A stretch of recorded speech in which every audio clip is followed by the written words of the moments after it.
না, সবকিছুই পারফেক্ট ছিল। আমি মনে করি যে আমরা যেভাবে ব্যাটিং করছিলাম, ফার্স্ট অফ অল রাজশাহী যেভাবে স্টার্ট পেয়েছিলেন আরকি আফটার 4 ওভার, প্রথম ৪ ওভার আমরা ভালো বল করেছিলাম। তারপরের থেকে তারা শান্ত এবং তাদের পাকিস্তানি ব্যাটসম্যানরা খুব চমৎকার ব্যাটিং করেছিল।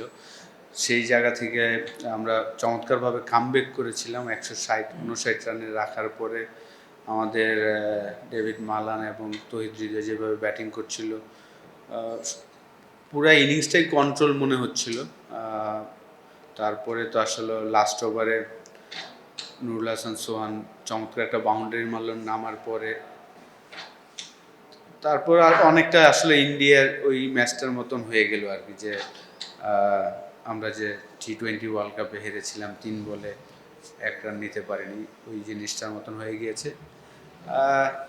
তো এরকম শুরুর দিকে হওয়াটা আমি মনে করি যে অবশ্যই খারাপ আমাদের জন্য, কিন্তু তারপর আমি মনে করি যে যেহেতু লম্বা টুর্নামেন্ট, আরও ৮টা ম্যাচ বাকি আছে, আশা করি কালকে আমরা আবার আমাদের রাইট ট্র্যাকে চলে আসবো ইনশাআল্লাহ।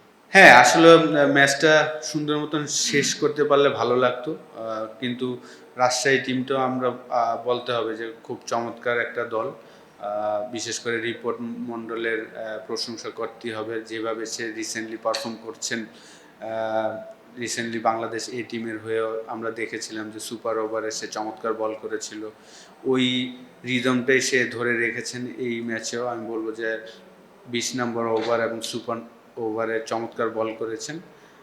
আমাদের যে ব্যাটিং লাইন আপ, যে টিম, অবশ্যই আমরা এর থেকে বেটার পারফরমেন্স আশা করি।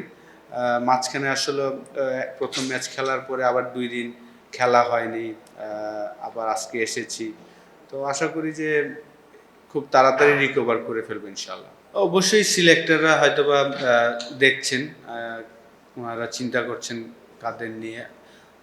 অবশ্যই রিপন যেভাবে লাস্ট কয়েকটা ম্যাচে ভালো করছেন, এই টিমের হয়েও ভালো করেছেন, আজকেও ভালো বল করেছেন, বিশেষ করে লাস্ট ২ ওভার ২০ নাম্বার এবং সুপার ওভারে আমি বলবো যে চমৎকার বল করেছেন। তো সিলেক্টররা ভালো বলতে পারবেন। এমনিতেই আসলে আমাদের পেস ইউনিটটা কিন্তু খুব ভালো। আপনি যদি দেখেন যে লাস্ট ৫-৬ বছর ধরে আমাদের প্রায় ৮-১০টা বলার আছে যারা 140 প্লাসে বল করতে পারে।